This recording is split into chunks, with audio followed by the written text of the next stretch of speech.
Hey guys, it's Narissa. Welcome back to my channel, or welcome if you are new. This video is going to be my weekend meal prep video. I always prep foods on the weekends so that it makes my work week a little easier because sometimes, we all know work weeks can be extremely hectic. And I don't even have any children yet, but I do have a job outside the home, and so does my husband, so it can get pretty busy. And it's about to get busier because we are expecting our first child here in a few months. So anything that I could do on the weekends to help the work week a little smoother, I definitely do. And so I decided to video my weekend meal preps because I love to watch these on YouTube. They give me so much inspiration for different meal ideas and also meal prep ideas, and also give me some motivation to try new things and also to actually get it done. So first of all, this weekend I bought a large pack of chicken breasts from Walmart, and I am just getting those cleaned up, cutting the fat off, and I put 3 in the Instant Pot. I'm going to cook 3 up this weekend, and then I'm going to put the other 4 into some Ziploc bags, freezer bags, and I've labeled them and everything, and I'm going to get them into the freezer for future use. Now I do have a food saver. I just don't tend to like to get it out for just a few bags of meat, but I really should. So then I'm going to clean up my workstation here, and I'm using the Mrs. Meyer's lilac scent. It's a spring scent to clean up the counter. It's a multi-surface spray. So I set my Instant Pot to 15 minutes for those 3 chicken breasts after I put 1 cup of water in the bottom, which is probably a little long. It won't take that long to cook those breasts. But then I'm going to get my ground beef, or actually in this case ground venison, browning up on the stove. This is going to be for tacos. So once I get that started, I got my first batch of apples out of my vinegar water that I use to get all the dirt and grime off of my produce. If you don't wash your produce, you really should. It definitely makes a difference. So I'm going to get my bowl rinsed out and get my second batch of apples ready to go. So I'm just going to fill this salad spinner with extremely cold water and some vinegar. Now I used to do this in just a regular bowl, but I got the idea from Jen Chapin's channel. I'll link her channel below. She has a great channel. To use a salad spinner because it essentially has it's a salad spinner and it's a bowl with a strainer that fits right in it. So it makes it really easy to wash your produce and then rinse it off, and then get it all dried up and ready to go. So back to the ground venison. I'm using this stir and chop tool that I actually found at Family Dollar for $3. So I was really excited about that find. If you're interested in anything like that, I can link something similar below. But how I like to make my taco meat on the stove anyway is just brown the meat, drain off the grease if need be, and then make a little well in your meat. Pour about a 1/2 cup of water, and then put your taco seasoning in the water, mix it up, and then mix that water throughout your taco meat. And it really distributes the seasoning well. And then the excess water will evaporate when you continue to heat up the meat. And then you can leave it as liquidy or not as you want. Alright, so I got my second batch of apples all washed up. So these will be ready to go. We can just grab them and go. You don't have to worry about washing them. You don't have to worry about what you're eating. So this is really a great time saver tip, and also a tip that helps you eat the produce that you actually buy. Sometimes if it's not washed or if it's not right there in front of you, you might not eat it and you might have some that goes to waste. So now I'm getting my strawberries into the vinegar water there to get those cleaned off. Next, I grabbed a large block of Swiss cheese. So I'm going to grate half of this Swiss cheese up for a recipe later in the week. It's just easier just to do it now than have to deal with that during the week or on a busy weeknight. This is actually for a quiche recipe. I had been thinking about recipes to use up some of my eggs. I have chicken, so I have lots of eggs, and I really like Swiss and spinach combinations with eggs in particular. So I'm making a spinach and Swiss quiche this week. So half of it I'm going to shred up and then put in the refrigerator. It will be ready for me to use this week. And then the other half I am going to go ahead and chop up into slices and eat these during the week or the next couple weeks with crackers or just as a snack in my lunchbox or an after work snack.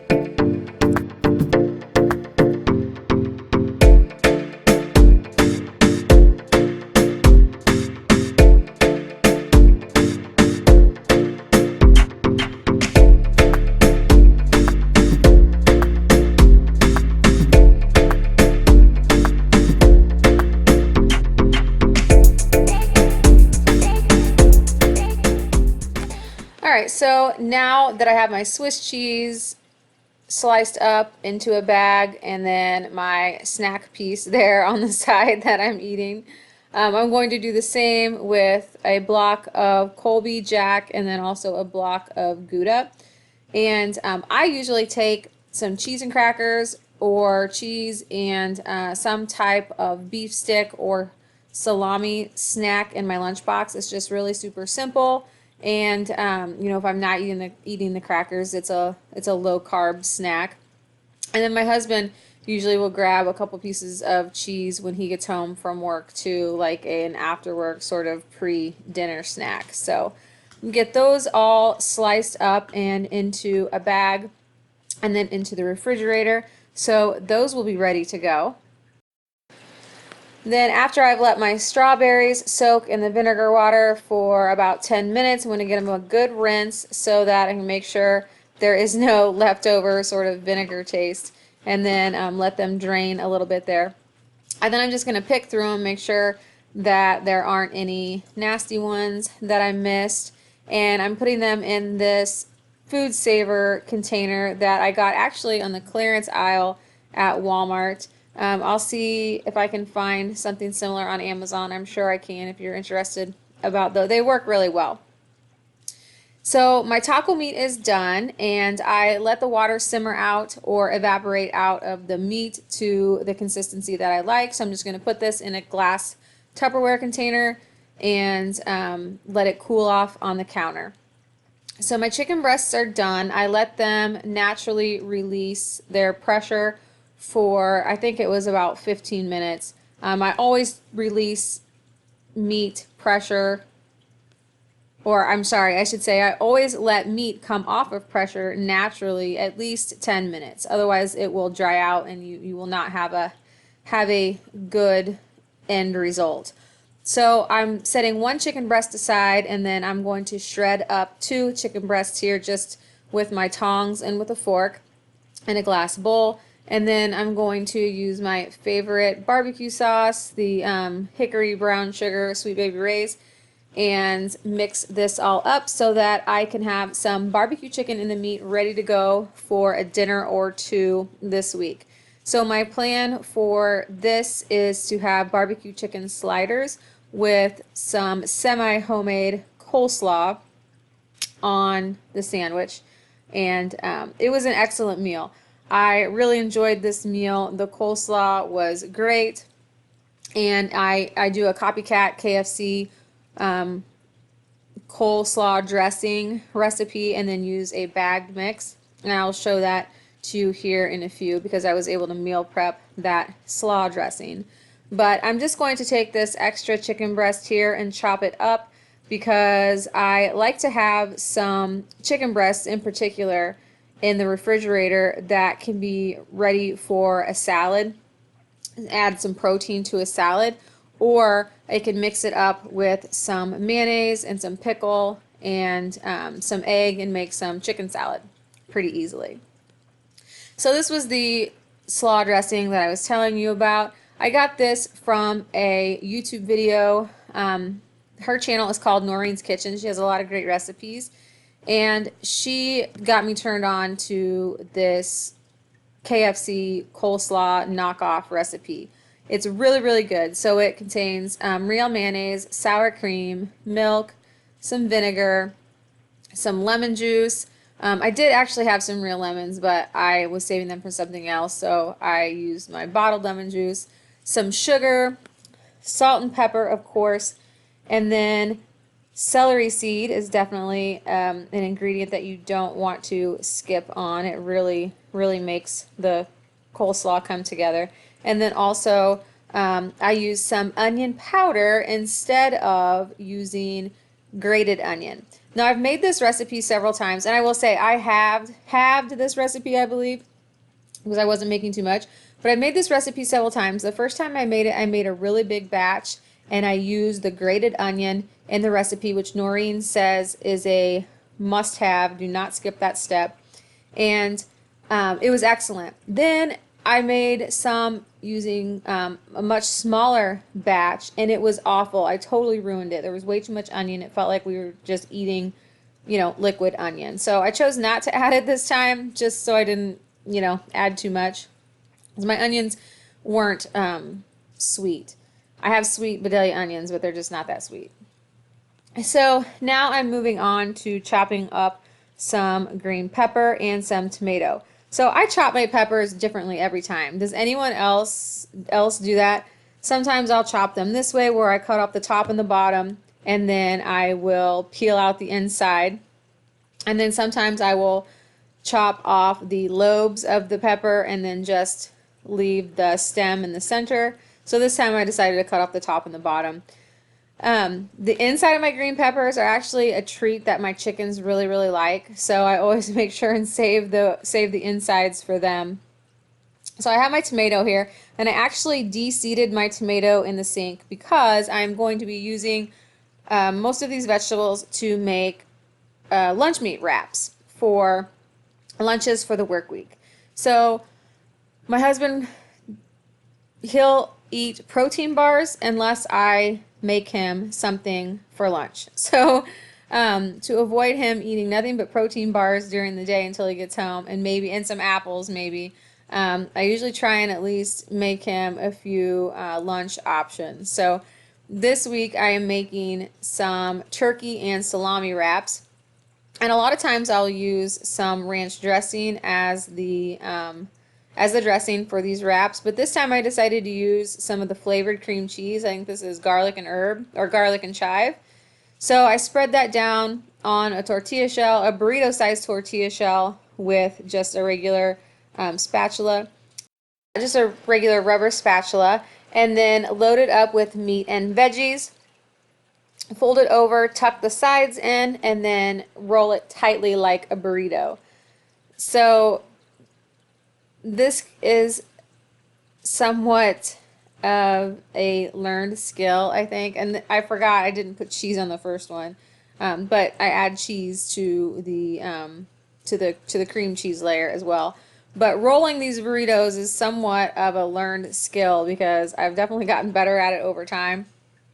And it definitely depends on your tortilla shells. So this one, you can see I'm ripping the end of it. But that's okay because I'm going to wrap them in plastic wrap afterwards anyway. But I like to make sure and try and stuff your vegetables that have a little bit more of a water content to them on the very inside so they don't make your wraps soggy. Sometimes you can't really avoid it. Like, for example, this particular week when I made these wraps, they were a little too soggy for my liking. I don't know if it was the tortilla shells. These were actually burrito shells from Hy-Vee, the Hy-Vee brand, and I never usually get them there. I get them from Aldi's or Walmart. So I don't know if that was the difference or if it was that tomato that was a little bit too liquidy and too wet. But anyway, so I am putting the turkey, hard salami, cheese, green pepper, tomato, and some lettuce on these wraps and wrapping them up. So I'm making 5 this week, a few for my husband and a couple for me to go in my lunchbox.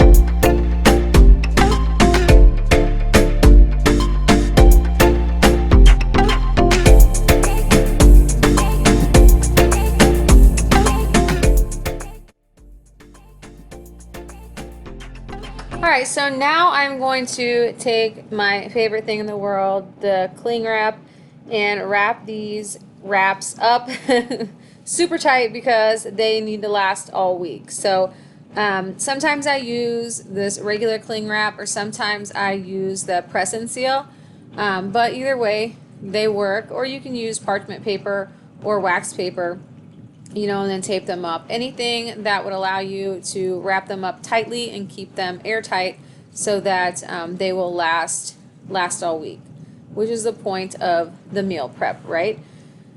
So usually I struggle with this because my cling wrap isn't or doesn't tear off the blade right, and my grandma has this really neat contraption that just cuts it off for you, and I need to find one of those so that I don't get frustrated and struggle with getting the cling wrap off of the roll. But this time I actually did really well, no issues.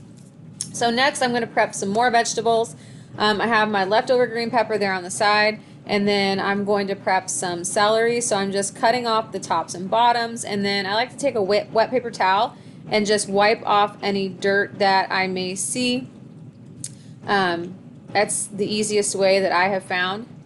And so I'm going to set those scraps to the side because I'll throw them in my freezer bag that I use for stock at a later date whenever I get my freezer bag full. And then I'm going to cut the celery in half, and then in half long ways, and then in half again, so that I have some nice manageable celery sticks there. And it took me forever to get this tomato container open. I actually did wash these tomatoes, I just didn't show it. I washed the tomatoes, put them back in the container, same way, vinegar and cold water. And then now I'm just going to make up a few veggie packs. This is an excellent way to get your veggies in. Make veggie packs that have several different vegetables in them, so you're not just eating like celery every day.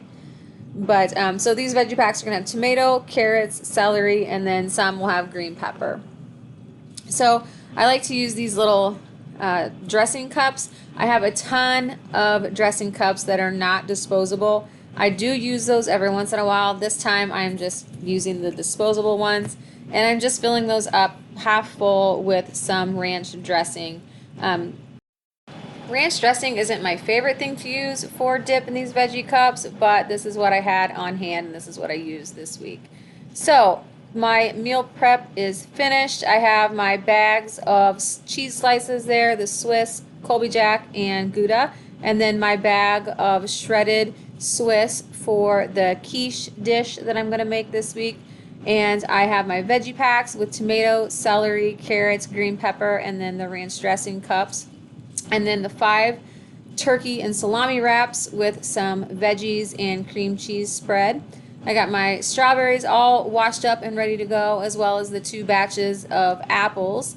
And then I have the barbecue chicken ready to go for barbecue chicken sliders with the knockoff KFC coleslaw dressing that's also ready to go. So I just will have to mix up the coleslaw mix with the dressing, and that will be ready. And then I have my chopped up chicken breast that's ready for a salad or some chicken salad. And then my 1.5 pounds or so of taco meat that is ready for tacos or nachos. So that is it for this weekend's meal prep. I hope that you enjoyed this video, and I hope that it may have given you some ideas or some inspiration to get your meal prep on for the weekend to help make for an easier work week and also maybe a little bit healthier work week. I hope you have a great week, and I will see you in the next video. Bye!